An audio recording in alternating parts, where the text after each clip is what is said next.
What is up, everybody? Welcome back to the channel, Ace's Place 22, where I'm Ace, and this is my Place 22.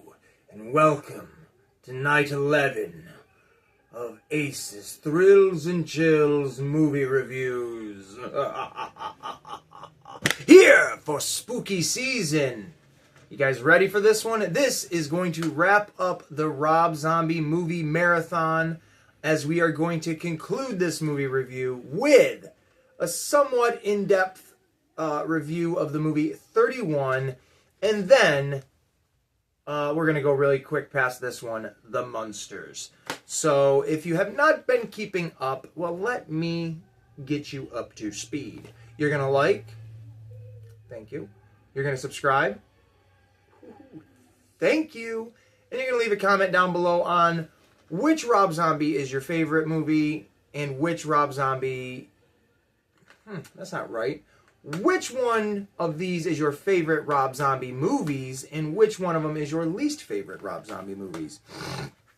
So, that being said, the first two videos I did in this movie marathon, one of them was... The first video was the Firefly trilogy, which was House of a Thousand Corpses, The Devil's Rejects, and then Three from Hell. The night after that was Rob Zombie's remakes of the Halloween 1 and 2. And now here we are again, like I just said, talking about 31 and The Munsters.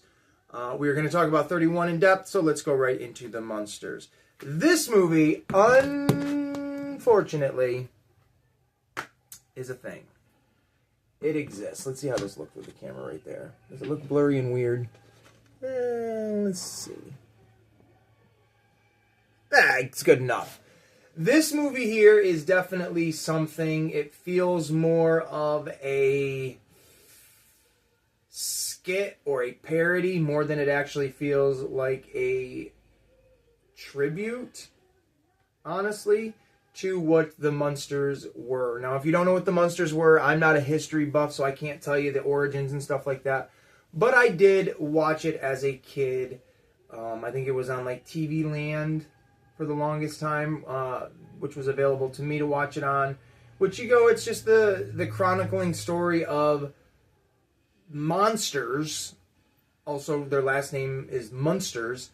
Moving from, I believe, Transylvania to a more suburban area on Mockingbird Lane, 1313 Mockingbird Lane, where they have to kind of conform to their now normal society, but very much like the Addams Family, they are their own characters, and the world around them kind of adapts to them more than they adapt to the world around them, which is just... It was always great. The Roadster car that they had was always really awesome. Grandpa, and I'm talking about the original show, first of all. The original show was black and white. It was colored. I believe there were multiple... I don't remember what her name is. Cousin Jill or something. Correct me down below, people. But she was like... Multiple actresses played her. You had Eddie Munster. I forget the mom's name. Herman Munster, played by... Sometimes Dead is Better. I'm forgetting his name now. Oh well. Someone, again, correct me in the comments. Who cares? He's great, but he's in that as Herman Munster. Just, it was a fantastic show. Like, I have a couple of the movies, the original Munster movies on DVD. I should have thrown them in there with this, but whatever. This movie, on the other hand, not so much. And this is Rob Zombie's first ever family-friendly movie. And to me, my daughter enjoys it because she doesn't know enough about the original Munsters to really have a comparison. So when I, throw it in, like which we did, she's often the one watching it. I'm glancing at it, passing by it, which serves a purpose, I guess. But this movie is my least favorite Rob Zombie film by far. And it's really sad to see because I know he was trying hard to get the rights to this or whatever, the license, so he could make this movie, and it's just no bueno. No bueno at all. Grandpa, the actor that plays the grandpa, he's in like every single Rob Zombie movie. He's really great in this. That's my only positive. Now, let's talk a little bit about the movie 31. Now, what is this movie? Why is this movie? And what the hell is this movie? Well, I don't have any answers to any of that because it's just so weird. But I'll try to do my best. So this movie takes place on or around Halloween. The name 31 does not indicate that it takes place on Halloween. That is the name of the game that takes place within this movie.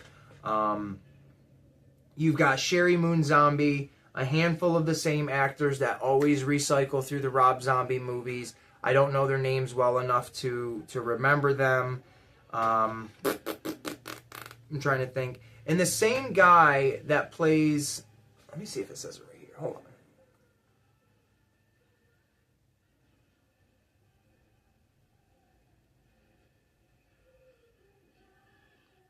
Malcolm McDowell. I can never remember his name. Michael McDowell. He is in this. So he's like the only real big name, honestly, that's in the movie or recognizable. But it all circulates around these people that are, like most Rob Zombie movies, they're just traveling. They get ambushed by a bunch of psychopaths. They get brought to this factory warehouse place. And 3 individuals that are dressed like the hoity-toity aristocrats you would never expect, with powdered wigs, makeup, like the fluffy style clothes, like puffiness, where like, I don't, you'll see, oh my god, I don't even know what the hell the kind of shirts are, but just really classy looking. And they talk proper like this. Oh, yes. Very hoity-toity people. And they have devised this entire game that is called 31. And you have to survive 12 hours in this absolutely hellacious prison with all these different psychopaths that are trying to kill them. And each one of them has the dumbest names. Like, without a doubt, the dumbest names. This is not Rob Zombie's most creative movie by any stretch of the imagination. You watch this, and then you watch his first Halloween movie, and you could be like, oh, I could see similarities. Like, I believe that's the same director, but you would not think it's the same writer. You would not think it's the same filming. I can't think of the word. Like most things, I can't think of things. It feels so low budget in the sense of like how and why.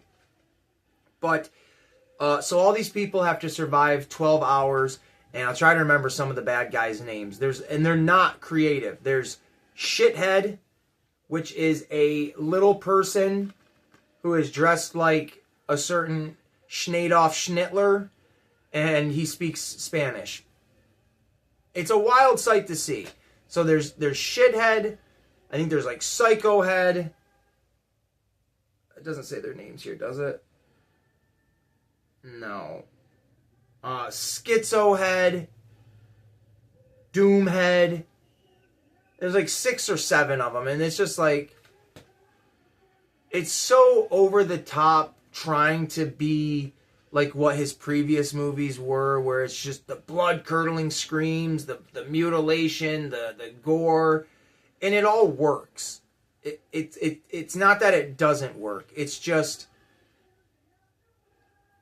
I personally, as a Rob Zombie fan, I'm like, man, we need a little bit more. Of course, I bought the movie. I buy all of his movies except for The Lords of Salem. I have not seen that on DVD, or I would buy it. But I buy all of his movies because I am a dedicated fan. I buy all of his albums. I'm a dedicated fan. Shit, I even tried walking to one of his concerts that was in... I can't remember if it was in Connecticut or Pennsylvania. One of the two. It would have taken me forever to get there. I would have never made it. But I was dedicated and started walking until someone brought me to my right senses. But I love Rob Zombie, and I'll definitely have the next movie he makes, if he makes another one. But as of right now, I would love it if the next studio that greenlights a film for him, if they would, I don't want to say step in because he is a creative person, but just bring someone in as a narrative thread to be like, I don't even know how to word the sentence. Let's just do this, right? Like, let's just bring it this way. Could be the wrong choice, could be the right choice, but I think something needs to change, in my honest opinion, with Rob Zombie's movies a little bit, or people like me probably will stop investing their time in these. And I don't think he really needs that. Not that he needs me specifically, but if he wants to keep making movies, he's got to kind of do something a little bit. But there you go, ladies and gentlemen, boys and ghouls. That is it. Those are my thoughts. Actually, what the hell am I talking about? Let me finish the movie here. So they have to go through. I'm like looking at the camera like, no, I'm done, right? They have to go through all this horrible stuff, and eventually the one bad guy, like the main guy, Doomhead, comes in because he's like the worst of the worst, and he's there to finish off the survivors. And it's Sherry Moon Zombie, of course, Rob Zombie's wife, and it's kind of an interesting ending because right before he's going to kill her, the time runs out, and you can see him kind of all mad about it and stuff, and it's like, oh, I thought she was going to die. Set up pretty nicely for her to get killed like everybody, else. And she is getting away. She's walking away, and you see I would say it was a 10-minute time lapse from when he walked away from her and was going to kill her to like this next moment where she's walking down the road and it's like in a desert and he's behind her in a van, and he gets out and he's smiling and she clenches her fist like, if I'm going to die, I'm going to go out swinging, right? And that's I like that, honestly. I like the whole shot. I like the song. For the life of me, I cannot remember what the song was he picked.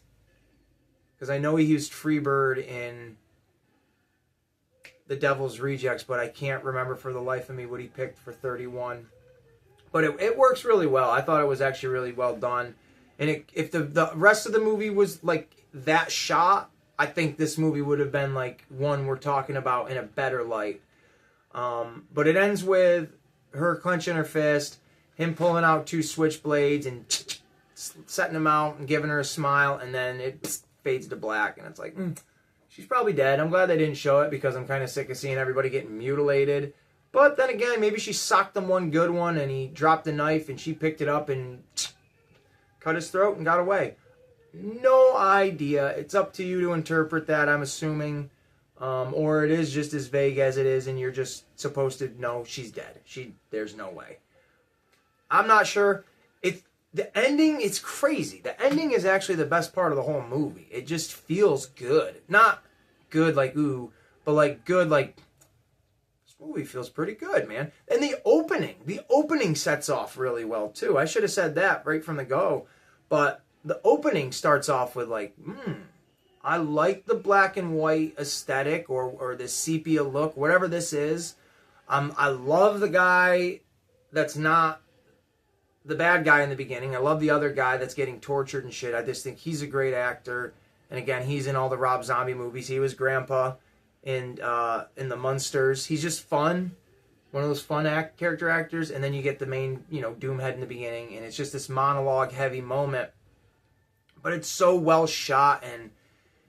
And then the rest of it is sandwiched and just makes kind of a weird mess. But not the best review I've done in the sense of putting a movie over, but I'm just trying to give my honest thoughts, even though I'm a huge Rob Zombie fan. Some of his work is a little bit lackluster and leaving me wanting more. So, if you guys have enjoyed... I have to do this because it's fun. If you guys have enjoyed this review and any of my other ones, please go ahead, subscribe, comment, like, and stay tuned for more spooky season videos. And definitely stay tuned for more Ace's Thrills and Chills movie reviews. And we will see you in the next one.